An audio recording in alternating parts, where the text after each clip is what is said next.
Kolegeba მოგესალმებით, კვორუმი არის. Შეგვიძლია დავიწყოთ ბიუროს ხდომა, უპირველეს ყოვლისა მინდა ყველას მოგილოცოთ წარმატებით ჩატარებული ადგილობრივი თვითმმართველობის არჩევნები და მთლიანად ქვეყანას მიულოცო.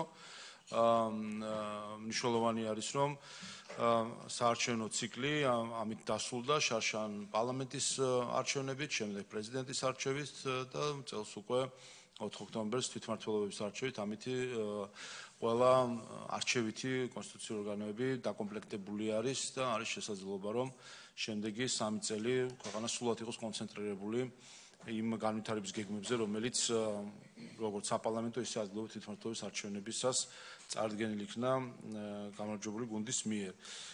ასევე რა თქმა უნდა, მინდა აქვე კიდევ ერთხელ გამოვიხმაურო, რომ 4 ოქტომბერს არჩევნების პარალელურად წინასწარ დაანონსებულ დამხობის შეკრებას, რომელზეც ჩვენ საუბრობდით, ვაფრთხილებდით, მათ შორის მათ, ვინც უცხოეთიდან სოლიდარობას უცხადებდა, თუ მხარდაჭერას უცხადებდა, კიდევ ერთხელ ხალხს გავუსვეთ წინასწარ გამოცხადებულ დამხობის შეკრებას. ვაფრთხილებდით ამასთან დაკავშირებით და ნახეთ, რომ ახსულდა კიდევაც ის, რაც იყო წინასწარ დაანონსებული და დაიწყეს გაისმა მოწოდებები ხელისუფლების დამხობისკენ და ასე შემდეგ. პირდაპირ ეთერში უყურებდით ფაქტობრივად ლამის 90-იანი წლების კადრები გაგვახსენა ამ ყველაფერმა, რასაც ჩვენ ხედავდით მიტინგზე შეკრებილების მიმართ მოწოდებებით და მათ შორის შეკრებილების რეაქციებით, ოდესაც ტაშს უკრავდნენ ძალადობისკენ მოწოდებას და ეს დამაფიქრებელია, ვფიქრობ, ჩვენი საზოგადოებისთვის, ჩვენ საზოგადოებაში არის რამდენიმე ასეული თუ რამდენიმე ათასი ადამიანი, რომელიც იმ დღეს იქ წინასწარ განზრახვით შეიკრიბა იმისთვის, რომ ქვეყანა აერია და ამას აბსოლუტურად გააზრებულად აკეთებდნენ ჩვენი საზოგადოების ეს წევრები. დამხობა დაანონსდა, დამხობა დაიწყო, თუმცა დამხობა ჩაიშალა მალევე და მინდა აქაც ვისარგებლო შემთხვევით და მადლობა გადაუხადო სამართალდამცავ ორგანოებს, გადაუხადო მადლობა შეანსაკთ სამინისტროს, სახელმწიფო უსაფრთხოების სამსახურს, სახელმწიფო დაცვის სპეციალურ სამსახურს, რომლებმაც საკუთარი სიცოცხლის და ჯანმრთელობის რისკის ფასად შეძლეს ამ ძალადობის აღკვეთა.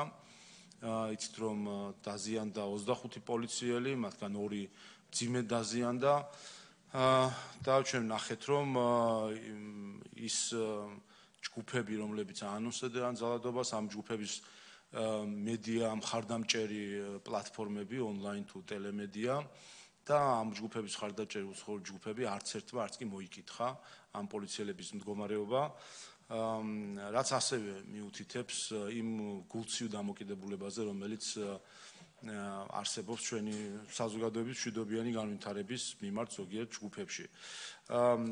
და განსაკუთრებული მადლობა მინდა უპირველეს ყოვლისა ქართულ ხალხს გადაუხადო. ქართული ხალხი გამოვიდა 4-ში, არა 4 საათზე დაანონსებულ დამხობაზე, არამედ 4-ში 8 საათიდან საარჩევნო უბნებზე და თავისი სიტყვა თქვა არჩევნების გზით.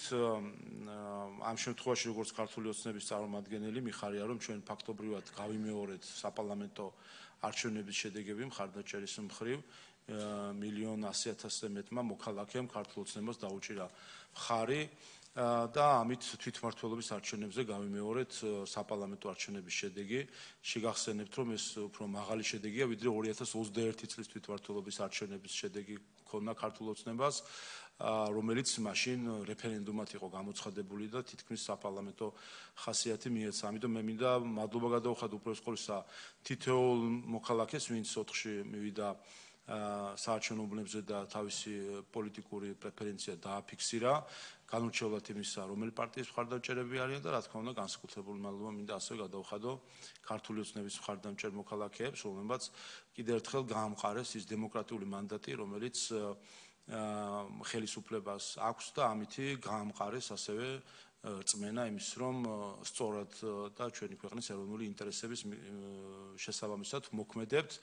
ეს იყო გარკვეულწილად მათ შორის შეფასება იმ ერთწლიანი პროცესისა, რომელშიც გარედან თავს მოხვეული პროცესისა, რომელშიც ჩვენ ვიყავით და ამ არჩევნებითაც მოქალაქეებმა კიდევ ერთხელ დაადასტურეს ჩვენი ნაბიჯების სისწორე დაადასტურეს ხელისუფლების პოლიტიკის სისწორე, დაადასტურეს აბსოლუტურად ყველა გადაწყვეტილება, რომელიც ხელისუფლება მიიღო, რომელიც განაცხადა, კანონები მათ შორის, რომელიც ჩვენ მივიღეთ ამ 1 წლის განმავლობაში, ესეც ამ არჩევნებით დადასტურდა მოქალაქეების მანდატით, რომ ყველა ამ პოლიტიკურ თუ სამართლებრივ გადაწყვეტილებას აქვს ჩვენი მოქალაქეების მხარდაჭერა.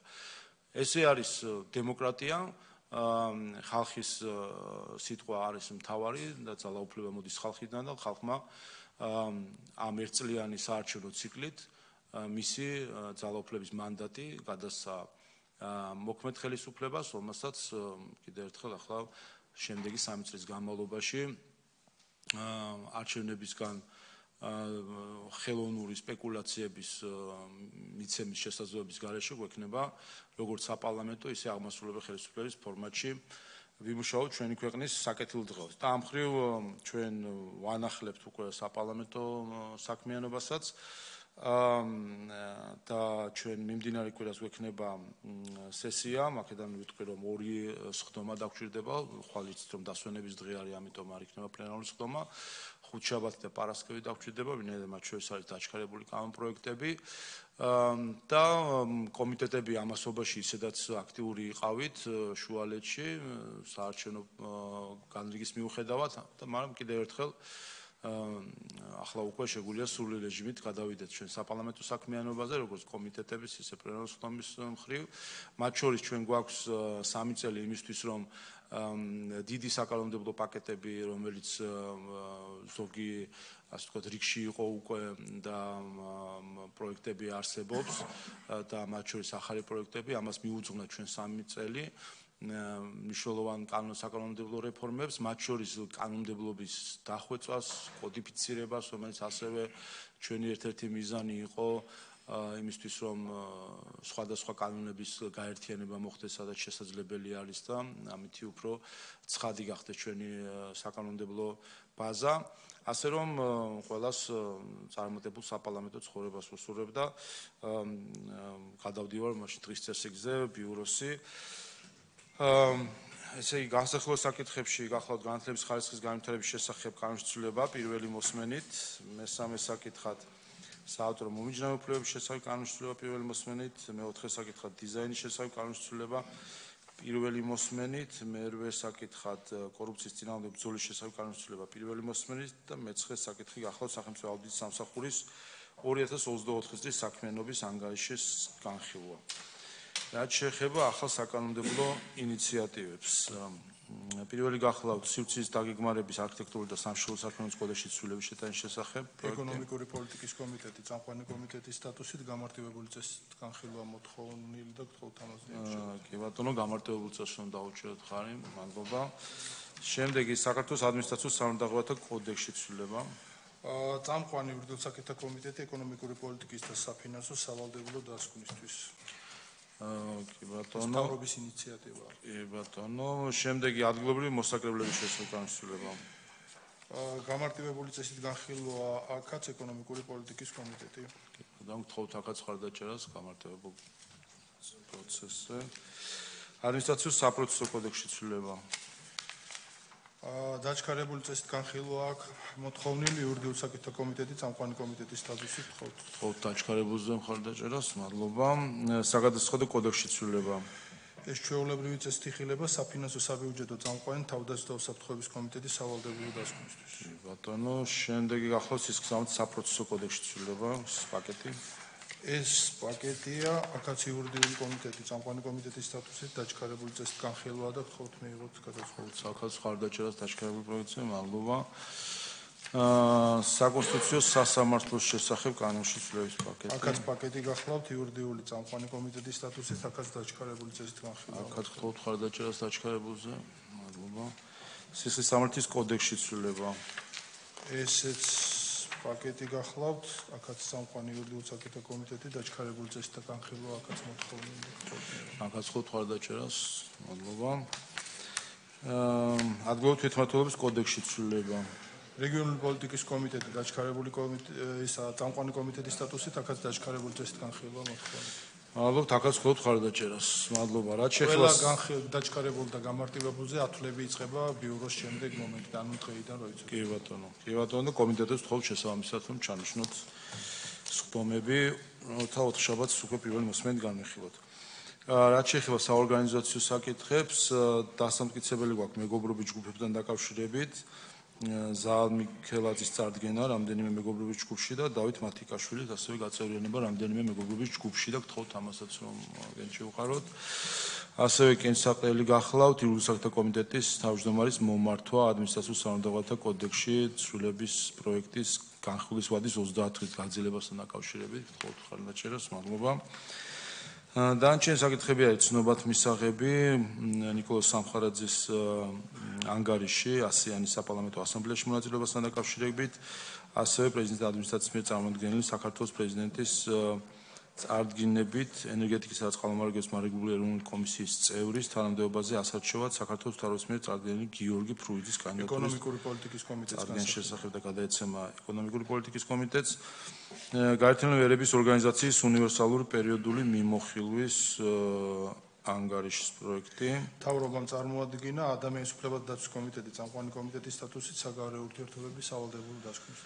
ბატონო, შემდეგი ინფორმაციისთვის არის ლობისტის მიერ წარმოდგენილი ანგარიში და ბოლო გახლავთ ხაზინადათა საბჭოს გადაწყვეტილება ნომერი 136. გთხოვთ შევხაროთ. მადლობა. ჩვენ 4 შაბათს 12-ს რომ დააგდება 15 წუთი ბიუროს ხმაზე შევიკრიბოთ, 12-ზე უკვე პლენარულ ხმას დავიწყებთ, როგორც გითხარით 4 შაბათი და 5 შაბათი დაგვრჩერდება პლენარულ ხმისთვის, მათ შორის 5 შაბათს 2 კენჭისყრა. სხვა საკითხები თუ არ არის, წინასწარ გილოცავთ ხვალინდელ დღესასწაულს, სვეტიცხოვლობას. ამითი ბიუროს ხმა დახურულია.